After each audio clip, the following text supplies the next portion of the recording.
Znači ljudi, bio sam na parking kod Ikeje.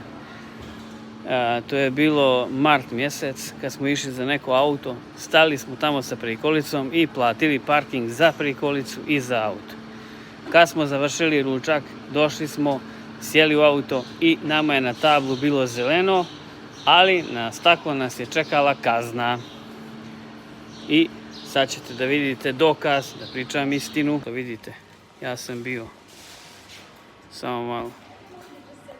Ja se raspravljam sa njima, to je džabe. Sad vam pokažem koji sam parking bio. Evo ovdje. 29,62. Znači plaćen. U momentu kad sam ušao u vozilo, parking je bio plaćen. Oni više neće da platim 50 franaka, već 300.